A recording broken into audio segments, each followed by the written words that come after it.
Well, I feel I should talk about the movie that I saw yesterday called Beautiful Friend, just because I don't know, it's sort of in the wheelhouse of the sort of things that are talked about around here.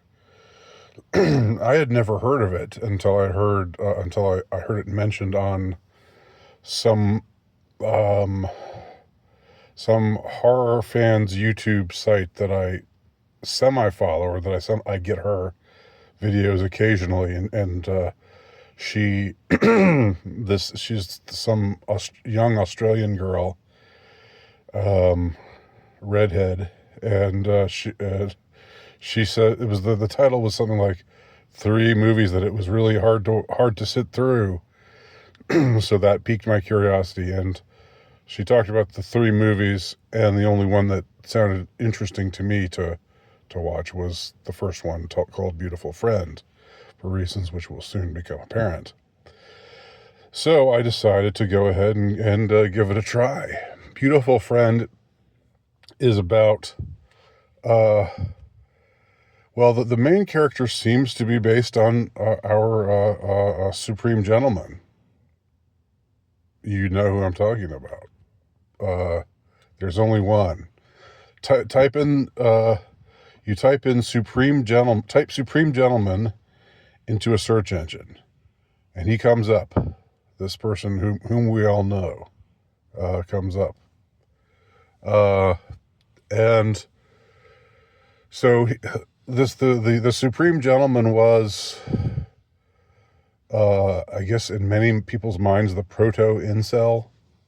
He was the first one to really. It was after his rampage that people started talking about uh, incels, which I don't think has been a positive. I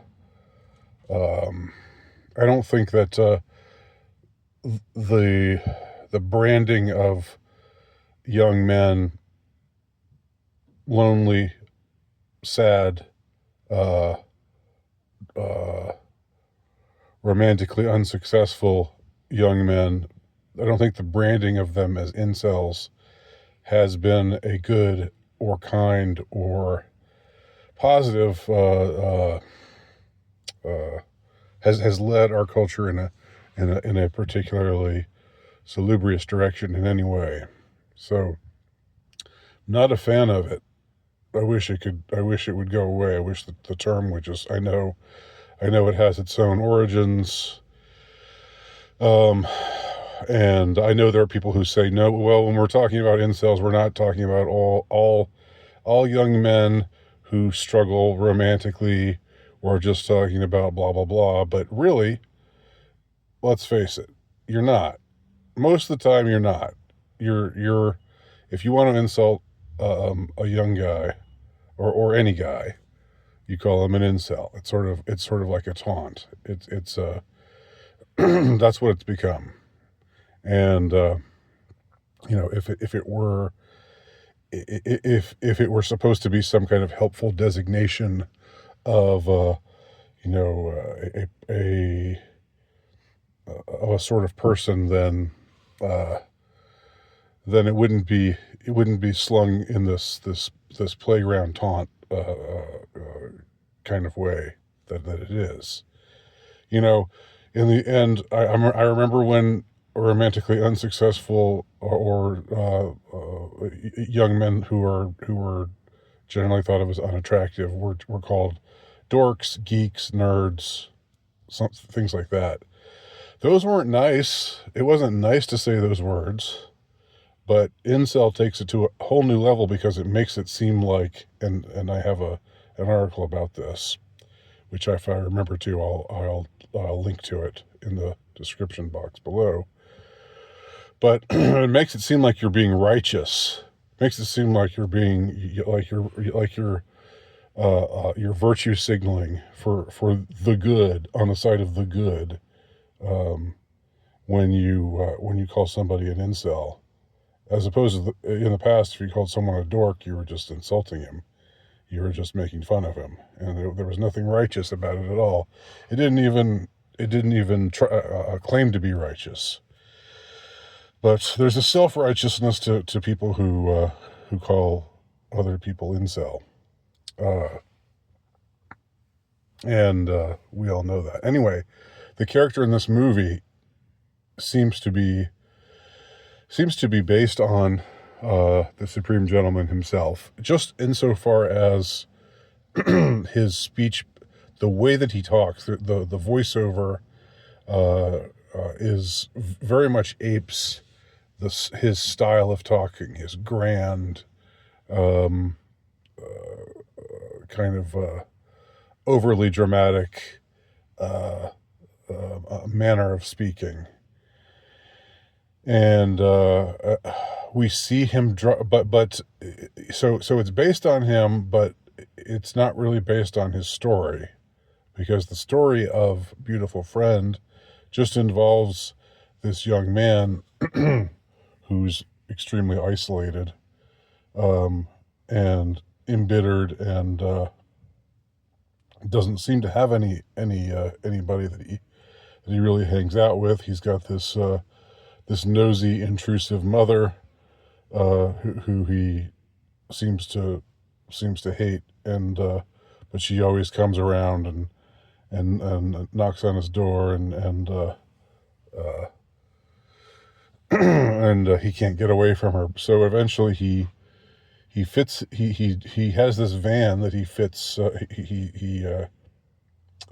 retrofits with some devices. He gears it up with some devices, including a chain and shackles.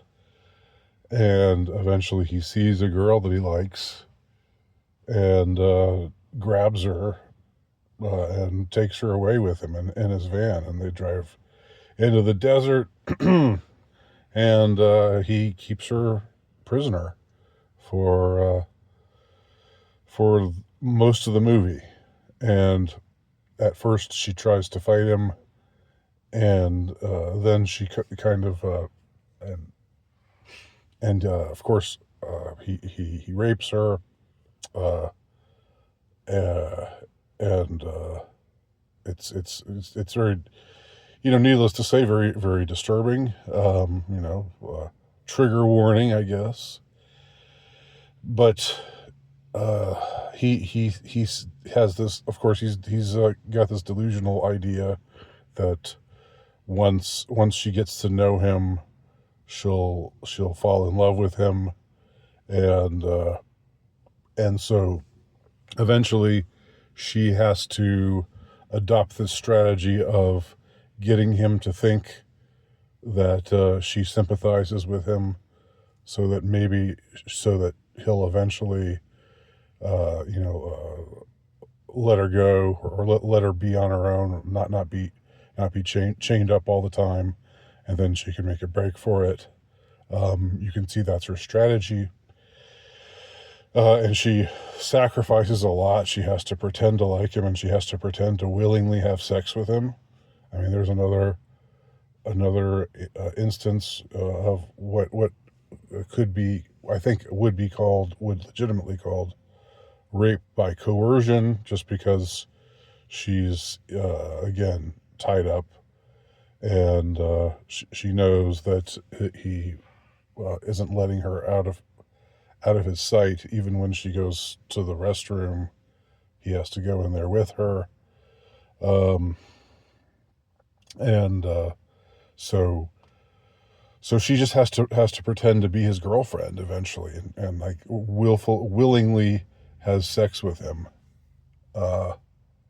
And it's all part of the strategy of wanting to eventually get away from him. We don't know very much about this girl, except that she has she lives with her mom and her younger brother.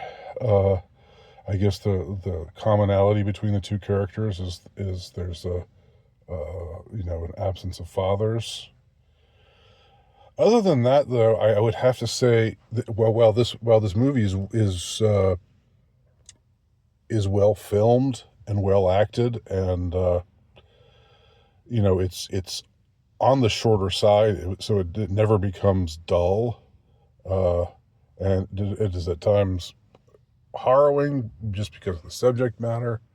I don't know if it really helps. I don't know if it really has much to say about the subject. I don't know if it's. I can't say in the end whether it's really worth watching. I mean, I guess if you're interested in anything that pertains to what I would call